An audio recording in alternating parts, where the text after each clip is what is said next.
Well, hello and welcome to the H&Co podcast. Now, my goal is simple. I want to either teach you something new or remind you of something old, but regardless of which one of those I accomplish, I hope to inspire you to become a little bit better today than you were yesterday. This month's pillar, we're talking all about fitness, and today's podcast title is The Spent Leader: Why Our Mission Requires More Than Our Leftover Energy.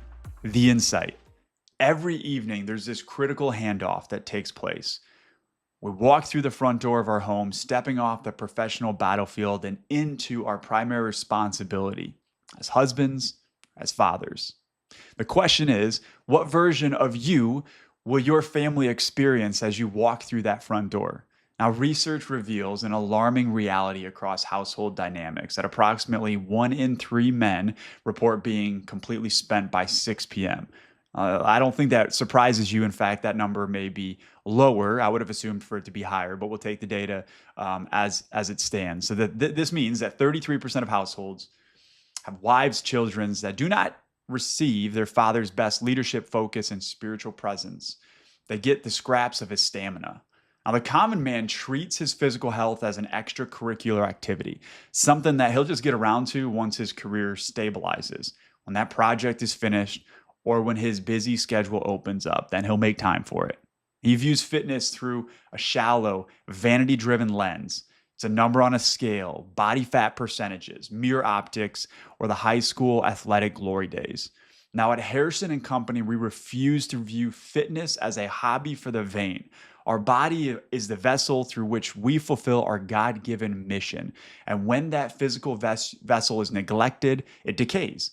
And that decay creates a compounding ripple effect. Physical lethargy is directly linked to a 30% decrease in cognitive stamina and mental clarity, the exact tools that you and I need to bring order to our work and build security at home. And regardless of what happens out there at work, our family deserves our absolute best, not our leftover energy. To give our family our absolute best, we have to increase our physical capacity. We have to increase our endurance. We cannot lead a household, build a legacy, or protect a family on a foundation of physical exhaustion. It starts by winning the morning before the world demands a piece of us. Now, data shows that only about 15% of adults wake up at or before 5 a.m. to intentionally invest in themselves. Now, waking up early to train isn't about biohacking. It's an act of stewardship. It's caring for yourself so that you can care for those that are counting on you. When we choose discomfort over comfort in the 5 a.m. silence, we forge the stamina required to walk through our front door at 6 p.m. And we are more likely to be energized, engaged, and ready to lead with our best energy yet. The audit, checking the fuel tank. So you and I need to strip away the excuses about how busy our schedule is or how tired we may feel and look directly at the data from the last 7 days. If our physical discipline is a lead domino, and I believe that it is, which way is it falling? Here are some challenging questions for you and I to ask ourselves. When you walked in your front door last night, were you physically ready to engage with your wife and pursue your children's hearts, asking them questions more than just how was your day? Or did you immediately look for a screen to check out because you were spent? Number 2, did you spend the first 30 or perhaps 60 minutes of your morning passively scrolling through the world's noise?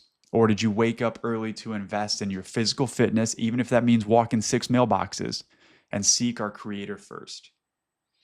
Number 3, if a physical, emotional, or spiritual crisis hits your household tonight, does your body have the baseline stamina to stand as a strategic anchor, or would you be more of a liability? That one hurts a little bit, I know, okay? I'm going to move forward finally to the uncommon move. So I've got 2 uncommon moves for us. Number 1 is to build the energy reserve in the morning, and number 2, protect the home environment at night. So let's talk about that first one, the 5 a.m. investment. So set your alarm tomorrow for 5 a.m. or for a time that is about 30 to 60 minutes before you need to get ready for the day. And do not negotiate with your comfort. The first day or 2 are going to be rough. Wake up early and spend at least 30 minutes sweating, moving, and engaging with God's word before the demands of your job hit your screen. Win the first hour so that you can serve your family in the final hours of today. The second, I'm calling hang up your sword boundary, okay? So the common man brings the stress, anxiety, frustration, and the noise of the workplace straight into the living room.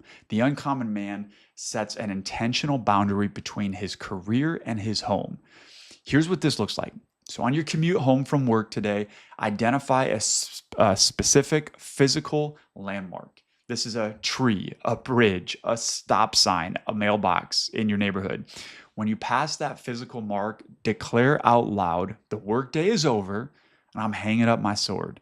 Leave the corporate battles, the overflowing and never-ending inbox, and the stress all in the car. Leave it at your desk. Leave it in your office. Transition your mindset from worker to leader, husband, and father. Step across your threshold, ready to give your family the best of your energy. What you and I bring today after our best is what's going to make the difference. Now, we cannot manage what we do not measure. So I've created a capacity and transition log to help us get started. And I want to say thank you for listening to the Uncommon Standard. If our content blessed you today, would you do me a favor? Share it with a friend. Remain disciplined and always be growing.